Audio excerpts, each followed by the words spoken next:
안녕하십니까 성도 여러분. 에스라의 나무강단 성경의 어휘 연구를 계속합니다. 성경의 어휘를 연구하는 목적에 대해서는 지금까지 계속 말씀했습니다. 바르고 건전한 신학을 수립하기 위하여 단어와 그 본문을 찾아보는 것입니다. 오늘은 95번째 시간입니다. 세대주의라는 어휘를 연구합니다. 세대주의라는 말 자체는 성경에 나타나지 않습니다. 성경에는 주의가 붙은 무슨 주의, 주의가 붙은 단어는 하나도 없습니다. 이제 학자들이 그걸 이렇게 이제 성경의 사상을 또는 성경에 접근하는 방법에 대하여 붙인 이름이죠.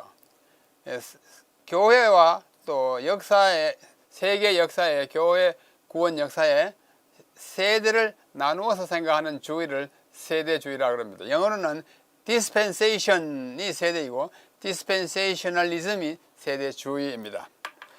성경에 없지만은 우리가 편의상 성경의 사상을 이렇게 압축해서 쓰는 단어가 참 많습니다. 예를 들면 삼위일체, 성경에 그 말이 없잖아요. 그러나 성경에 삼위일체 사상은 들어있습니다. 그걸 잘 모아서 표현한 것이 삼위일체죠. 세대주의도 성경을 접근한 방법으로서 이런 법이 있다는 것을 우리가 이해하고자 이것을 연구합니다. 세대주의, dispensationalism입니다. 세대주의가 뭔가 하니 성경의 역사를 시대별로 또는 세대별로 구분하여 하나님이 통치하시는 원리와 또 인간을 구원하는 방법이 각 세대마다 다르다는 주장이 세대주의예요. 이것이 19세기에 서양에서 나왔는데 20세기에 들어서 스코필드 관주 성경이라고 하는 성경이 미국에서 나왔습니다. 스코필드 레퍼런스 바이블은 이 바이블 나와가지고 이 세대주의를 온 세계에다가 보급하는 데 기여했어요. 뭐 잘된 건지 못된 건지는 이제 역사가 판단할 일입니다. 신학이 판단할 일일 것입니다. 그래서 이 세대가 뭐냐? 세대라는 단어부터 먼저 정의를 내리고 시작하겠습니다. 영어의 dispensation이 세대로 번역되는데요. 이 단어를 영한 사전 찾아보면 1. 분배, 시여, 시행, 뭘 이렇게 쫙 분배해가지고 시행하는 것을 dispensation이라고 합니다. 둘째는 약을 조제하거나 처방, 처리하는 것도 dispensation입니다. 그 다음에 하나님의 뜻, 섭리도 dispensation이라고 말할 수 있어요.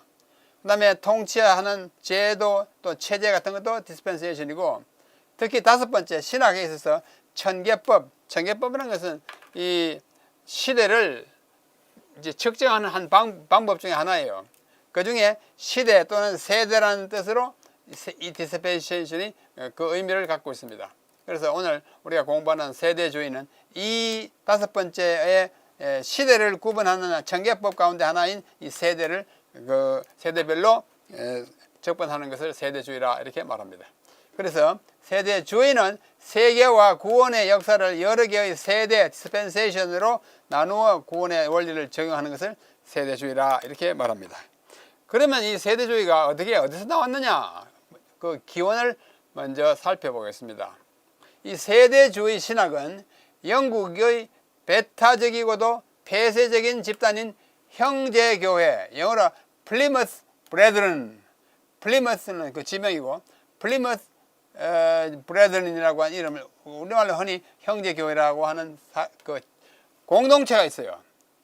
성경을 좀 특별하게 대하고 그들의 생활 양식이 좀 다른 사람과 다른 그런 단체의 지도자였던 존 넬슨 달비, 1800년에 태어나가지고 1882년까지 살다가 19세기 인물입니다. 이 사람이 시작했습니다. 19세기 중반에 영국 성공회, 영국의 국교가 성공합니다. 에피스코팔리즘, 그죠? 성공회가 부패했다고 지적하면서 그 국교인 성공회를 떠나 형제운동을 시작하여 세대주의를 체계화한 사람이 존 넬슨 달비입니다. 이 달비의 지도하에 형제교회 플리머스 브레드런은 급성장했는데 세대주의는 영국과 미국의 근본주의 펀더멘털리즘, 근본주의도 성경을 아주 곧이곧대로 이렇게 아주 융통성 없이 딱딱하게 적용하고 해석하는 것을 근본주의라고 합니다. 이 근본주의에 유입되면서 기성교회의 제도와 충돌하게 되었습니다. 이 근본주의와 이 세대주의는 좀 많은 공통점이 있어요. 성경에 대한 태도에 있어서. 이 둘이 서로 뭐랄까요, 의기투합해가지고 기성교인, 역사적이고 전통적인 교회, 또 종교개혁 이후의 교회와 충돌을 하기 시작한 것입니다. 그래서 일단은 누가 시작했다요? 존 달비 넬슨이 아니야. 존 넬슨 달비가 이 근본주의를 시작했다는 것을 우리가 이해하는 것이 좋겠습니다. 그 다음에 그러면 그것이 어떻게 확산됐느냐? 이 디스펜세이셔널리즘이라고 하는 영어 용어를 맨 먼저 사용한 사람은 필립 모로예요. 필립 모로. 이 사람이 쓴 책이 있는데 The Gospel of the Kingdom, 왕국의 복음이라고 하는 책에 디스펜세이셔널리즘이라는 용어를 처음 사용해가지고 그때부터 이 사람들이 주장하는 그 태도는, 성경에 대한 태도는 이 세대주의다라고 이름을 이제 읽기 시작했습니다. 이 세대주의의 대표적인 신학자가 있어요. 그 사람이 찰스 라이리예요. 찰스 라이리라고 하는 이 사람이 아주 많은 사람들에게 영향을 준 책을 하나 썼는데 그 책이 Dispensationalism Today, 오늘의 세대주의라는 책을 썼습니다. 이 책이 세대주의가 무슨 신학을 담고 있고 주장하는지를 잘 설명하고 있습니다. 모든 사상을 여기다 다 담고 있어요. 신학을 자세히 소개했습니다. 그래서 이것이 점점 퍼져나가는데 아까도 말씀드린 바와 같이 세계적으로 확산된 것은 스코필드 레퍼런스 바이블, 스코필드 관주 성경이 나왔어요. 그 성경 안에 여기저기에 세대주의의 사상을 이렇게 곁들여 놓았어요. 그리고 언론 보면서 그게 다 맞다고 보이기도 합니다. 그래가지고 온 데 퍼졌고, 한국에도 이것이 들어와가지고 매우 배타적인 뭐랄까 신앙 양상을 보여서 한동안 많은 영향을 끼쳤는데 이제는 한물 가고 극소수의 사람만이 이 스코필드 바이블이 진짜 좋은 성경이다 생각하면서 세대주의에 아직도 머물러 있습니다. 자, 이게 세 사람의 사진이 있습니다. 이 사람이 존 넬슨 달비이고 이 사람이 처음으로 세대주의를 시작한 사람이에요. 그 다음에 세대주의라고 하는 용어를 처음 사용하기 시작한 사람은 1928년에 책을 낸 The Gospel of the Kingdom, 왕국의 복음이라는 책을 낸 필립 모로예요. 필립 모로. 다 19세기 사람입니다. 그 다음에 20세기 들어와가지고 그 세대주의의 신학을 정리해가지고 중요한 책으로 낸 Dispensationalism Today, 오늘날의 세대주의라는 책을 낸 찰스 라이리예요. 이분들은 19세기, 이분은 20세기. 색깔이, 사진 색깔이 다르죠? 하여튼 이 세 분이 말하자면 세대주의라고 하는 이 용어와 개념과 신학을 이 세상에 소개하는데 기여한 사람들입니다. 자, 그러다가 이제 아까 말씀드린 스코필드 관주성경에 나왔는데 이 관주성경이 어디서 나왔냐? 1909년에 옥스퍼드 유니버시티 프레스, 옥스퍼드 대학교 출판사, 이 옥스퍼드 대학 출판사라고 해서 항상 영국의 옥스퍼드에만 있는 거 아니에요. 이 출판사는 뉴욕에도 있고 유럽에도 있습니다. 그 미국에 있는 출판사에서 출판한 영구형 성경 사이러스 I 스코필드, 사이러스 I 스코필드가 세대주의 교리를 만들어 가지고 성경과 인간의 역사를 7세대로 나눠 가지고 낸 성경이 스코필드 성경입니다. 이 아일랜드의 감독 제임스 어셔라고 하는 감독이 있어요. 아주 유명합니다. 16세기, 17세기 사람이에요. 16세기에 나가지고 17세기에 사는 사람인데 이 사람이 역사상 가장 치밀하게 성경, 특별히 구약의 연대를 계산해낸 사람입니다. 어떻게 계산하느냐? 예수님으로부터 이제 거슬러 올라가지 않습니까? 역산한다 그러죠. 올라가서 시대 올라가서 말라기에서 올라가서 점점 더 올라갑니다. 여러 선지자들 시대 다 이스라엘 북방 왕국, 남방 유다 왕국 왕들을 쭉 거슬러 올라가서 요시야, 우시야 다 해요. 마침내 어디까지 갑니까? 르호보암, 여로보암까지 가요. 여로보암 그 위에 누가 있어요?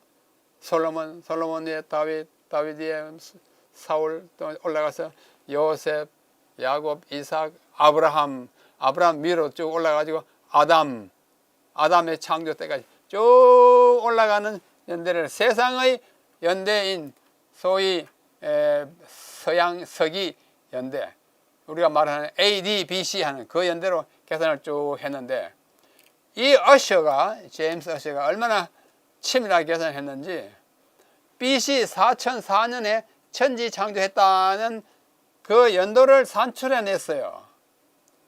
그것이 너무나 정확하다고 생각하기 때문에 이 17세기에 1656년 이 죽기 전에 했는데, 그것이 너무나 정확하게 인정을 받아가지고 그 후에 나온 이제 성경들, 특별히 킹 제임스 버전 같은 성경에는 이 어셔 연대를 성경 그 위에다가 나누에다가 연대를 박았습니다. 창세기 1장 뭐야 4004년 딱 써놨어요.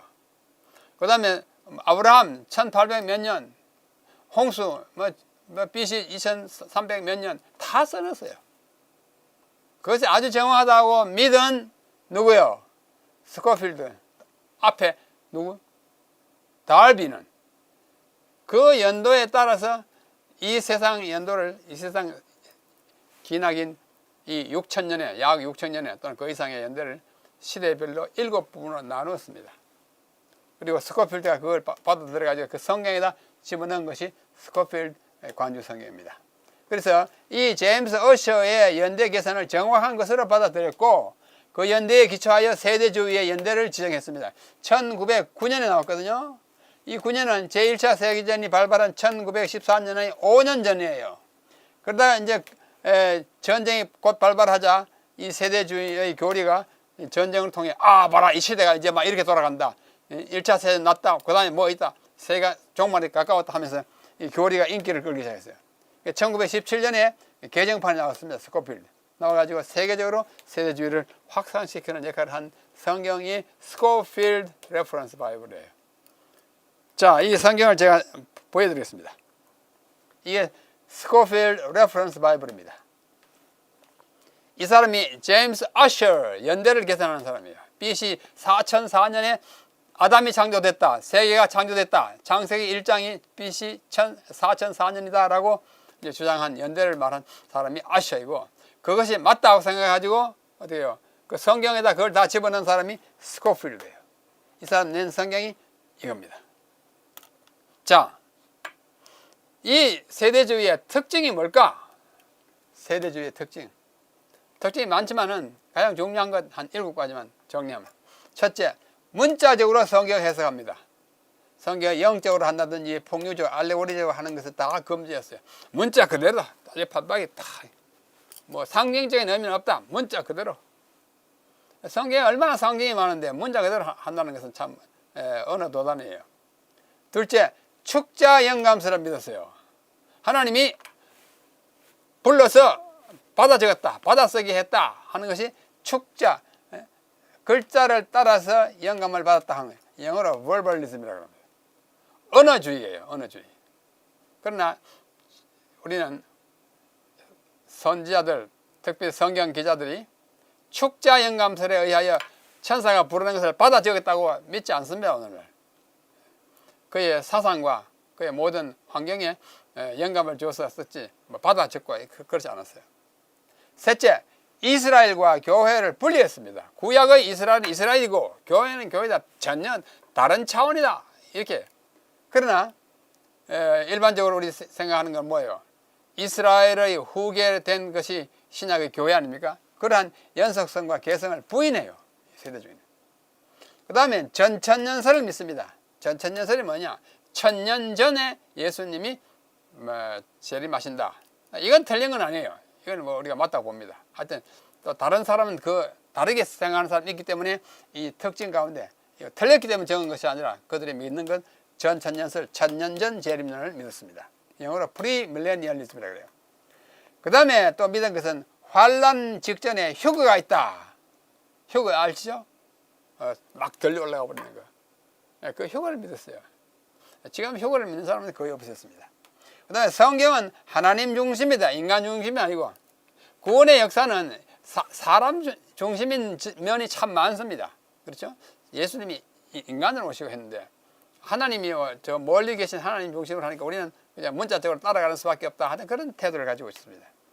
7째, 이제 가장 중요한 것이 뭐냐면 세대 또는 시대별로 구원과 통치 방법이 다르다고 하는 것이 세대주의의 특징입니다. 이러한 특징을 가지고 있는 세대주의의 신학을 볼 수 있습니다. 그러면 이 세대가 어떻게 나뉘느냐? 세대주의의 두 개의 대표적 경우가 있어요. 뭐 여러 개 있는데 두 개의 대표적 경우 하나가 뭐냐면 3세대론입니다. 3세대론의 말은 성부 시대가 있었고 성자 시대가 있고 지금은 성령 세대다. 성부 세대는 구약 시대이고 성자 세대는 신약 시대이고 성령 세대는 내가 가서 보혜사를 너에게 보내주면 너에게 유익하다고 하던 성령이 와가지고 오늘날 우리와 함께 있다. 이후의 시대다. 이것이 뭐 허무맹랑한 건 아니에요. 구약은 뭐 성부 시대였다고 하는 것은 뭐 그렇게 틀린 말은 아니지만은 시대를 이렇게 구분해가지고 성부 시대에는 성자가 없고 성령 시대에는 성자가 없고 그런 거 아니에요. 이렇게 구분할 수는 없습니다. 이런 3세대론이 있고 또 하나는 가장 이제 뭐랄까 인기 있는 것은 7세대론입니다.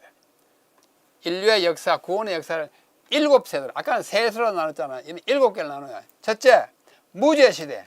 창조 때로부터 타락할 때까지 무죄, 에덴 동산 시대입니다. 그때는 구원이 필요 없어요. 다 구원받은 존재였어요. 그냥 영원한 존재였어요.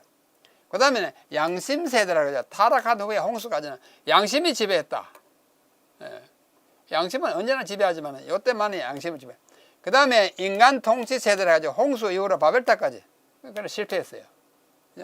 그 다음에 약속 세대가 아브라함으로부터 모세까지 아브라함에게 언약을 하고 언약 이렇게 해가지고 이제 약속 세대가 있고 다섯 번째는 율법 세대이다. 모세로부터 십자가 AD 70년까지 율법 세대이다. 그 다음에 언약 세대, 교회 시대입니다. 그는 십자가로부터 교회가 휴거한다 그래요. 우리 휴거 믿지 않지만 그는 휴거하고 하나님의 진노가 있고 대환란이 있다. 이런 것을 나타내는. 그 다음에 마지막으로 천년 왕국 세대가 있습니다.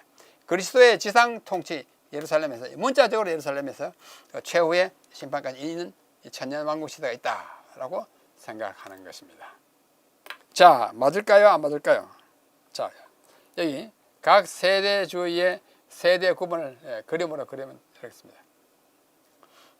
첫째, 3세대론이 있어요. 아까 봤죠? 3세대론은 율법 세대와 교회 세대와 왕국 세대. 또 다른 3세대는 성부 세대와 성자 세대와 성령 세대.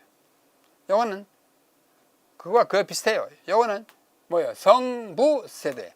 요거는 성자 세대. 요거는 성령 세대라고 할 수 있는, 그러나 다르게 칭하는 것인데, 요거는 교회 세대, 율법 세대, 지원 세대. 구획으로는 성부 세대, 성자 세대, 성령 세대와 같은 구획입니다. 3세대가 있고, 그 다음에 4세대가 있어요.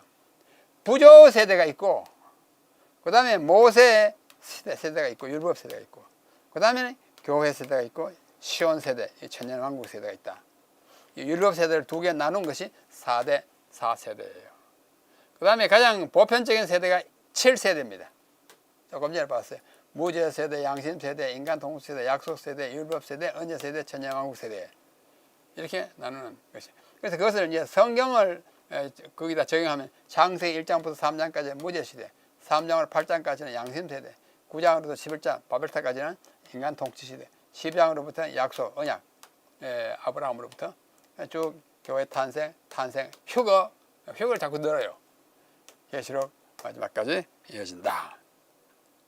세대 구분입니다. 자, 이 말이 났기 때문에 천년기를 중심으로 이 천년기입니다. 성경에 천년기라는 말이 요한계시록에 나오지 않습니다. 천년 동안 왕노를 하랴. 천년 동안 무정에 갇힌다. 천년 동안이라는 말이 나옵니다. 그래서 언젠가 앞으로 올 한 기간이에요. 그 천년기 앞에 예수님이 재림하신다 하는 거 가지고 전천년설이라고 합니다. 프리밀레니얼리즘. 전천년기에는 천년이 먼저 있는 것이 아니라 천년 앞서 재림한다는데, 천년 전 재림되는데, 전천년설은 얼른 읽기에는 천년이 먼저 있다, 전천년설이다. 그렇게 하면 천년이 먼저가 아니고 천년 앞에 재림한다는 뜻이고, 천년 후에 재림하는 것을 후천년설이라고 하는데, 후천년이라고 해서 천년이 후에가 아니고 천년 후에, 천년 다음에, 다시 말해서 천년 후에 지난 다음에 예수님 재림한다는 것입니다. 그 다음에 무천년설이 있어요. 성경에 천년기라는 말이 있지만 천년기라는 기간이 따로 있는 거 아니다. 그건 하나의 상징적인 표기에 불과하고 이 현재 현세 교회가 상징적인 천년기다 해가지고 뭐 한참 가다가 특별한 천년기 없이 현세 교회 끝나고 예수님 오신다 이런 거예요. 여러분이 알고 계시는 이 성경 예언에 비춰볼 때 어느 것이 맞다고 생각됩니까? 이겁니다. 천년 전에 예수님 오십니다. 요한계시록 본면합니다. 오신 다음에 우리를 끌어올려 다 함께 가서 천년 동안 하늘에 있다가 내려오는 거예요. 그래서 천년설 또는 천년전 재림설이 재림의 시간으로서는 확실한 것입니다. 자, 여기에 재림과 천년기 사이의 일을 성경에 비춰서 중요한 사건만 정리하면 다음과 같습니다. 요한계시록 19장 11절 21절에 보면 예수님이 재림하시는데 그게 하나님의 말씀 로고스라는 말이 요한계시록에 또 쓰였어요. 로고스라는 말이 사용된 것은 요한복음과 요한 서신과 요한계시록 요한만 썼습니다. 하나님의 말씀이 온다. 예수님의 재림을 말합니다. 요한계시록 20장 1절로 10절 천년 직후에 재림 직후에 천년, 천년 전에 재림하니까 재림 직후에 천년이 있어요. 이 천년이 있다 그랬어요. 아시겠죠? 천년은 재림하신 다음에 벌어지는 기간입니다. 그 다음에 데살로니가전서 4장 13절 18절 너희가 알지 못하기를 원하지 않다면서 주께서 이 땅에 오실 때 어떻게 해요? 자는 자들을 데리고 오실까요? 데리고 가실까요? 그건 다른 이제 과에서 설명했습니다만 성경은 데려오신다 그랬는데 데려오시려면 그분이 어디 있냐면 하늘에 있다가 같이 와셔야 되는데 그게 아니에요. 죽은 자는 누워 자고 있습니다. 오셔가지고 깨워서 우리 살아남은 자도 자던 자보다도 결단코 앞서지 않고 자는 자들이 먼저 일어나고 그 다음에 우리를 함께 데리고 가십니다. 데려가십니다. 여기에 악세이라는 말이 악오의 미래인데 데려가실 것이다 이렇게 하는 것이 오해가 있습니다. 그 다음에 요한복음 14장에 보면 재림의 약속과 목적이 있습니다. 내게로 영접하여 너희들 나 있는 곳에 영원히 있게 하겠다. 사도행전 1장에 보면 하늘로 가심을 본 그대로 오겠다. 재림의 광경을 말해요. 각인의 눈이 그를 보겠고 누구요? 찌른 자도 보겠다. 오시는 걸 사람들이 봐요. 마태복음 25장에 보면 인자가 자기 영광으로 영광스럽게 옵니다. 마지막 9장 히브리서에 보면 두 번째 나타난다. 두 번째, 그래서 재림이에요. 다시 온다고 하던 것도 되지만 두 번째 온다면 여기 히브리서 9장에 밖에 없습니다. 두 번째 오십니다. 이것이 천년기와 관련된 재림의 시간입니다. 재림이 있고 천년기가 있는 것입니다. 자, 이거 보십시오. 우리가 지금 이 말세에 살고 있어요. 그 다음에 천년기가 오고 그 다음에 영원에 들어가는데 천년 다음에 영원에 들어갑니다. 이 천년기가 시작될 때 예수님이 재림하십니다. 그때 첫째 부활이 있어요. 하나님을 잘 믿고 죽은 사람들은 이때 부활해가지고 살아남아 있는 의인들과 함께 공중에서 주를 맞이합니다. 첫째 부활이에요.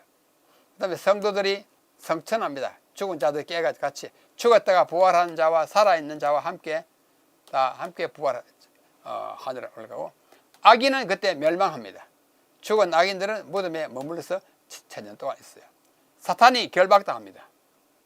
사탄이 무적행에 천년 동안 지구에 갇힙니다. 지구가 황폐됩니다.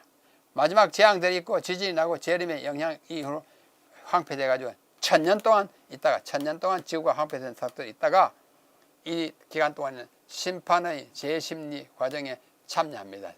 구원받은 성도들이 너희가 악한 천사를 심판할 줄 모르느냐 고린도서에 있는 말씀에 이루어지는 거예요.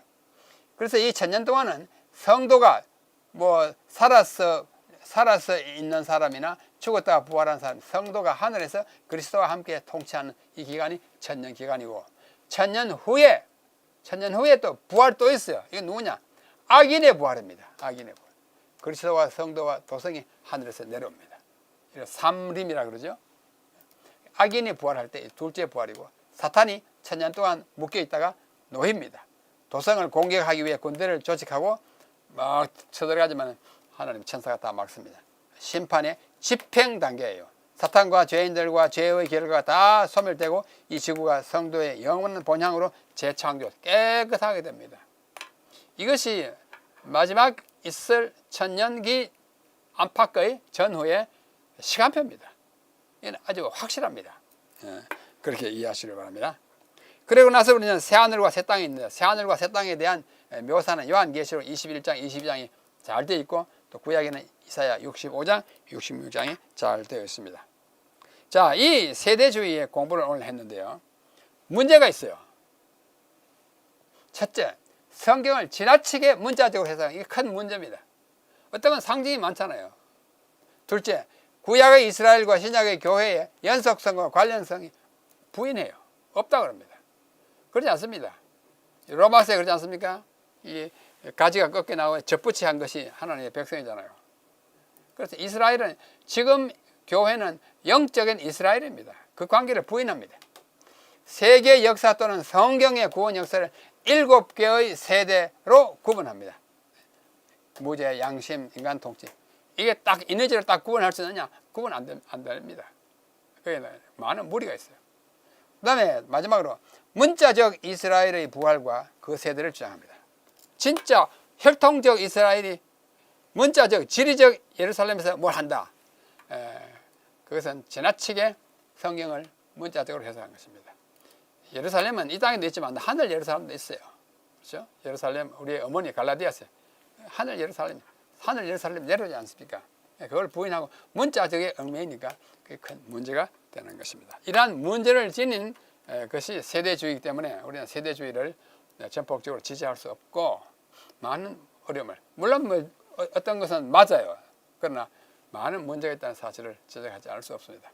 세대주의라는 말을 혹시 사용해서 뭐 설교를 듣거나 또 독서를 하실 때 아하, 세대주의라는 것은 이런 어려움을 가지고 있고 이렇게 생겨나서 이렇게 퍼졌다가 지금 좀 이렇게 소강 상태에 있다. 그렇게 이해하시면 되겠습니다. 오늘 95번째 세대주의가 뭔가에 대해서 잠시 공부했습니다. 다음에 또 다른 어휘로서 여러분들을 찾아뵙겠습니다. 안녕히 계십시오.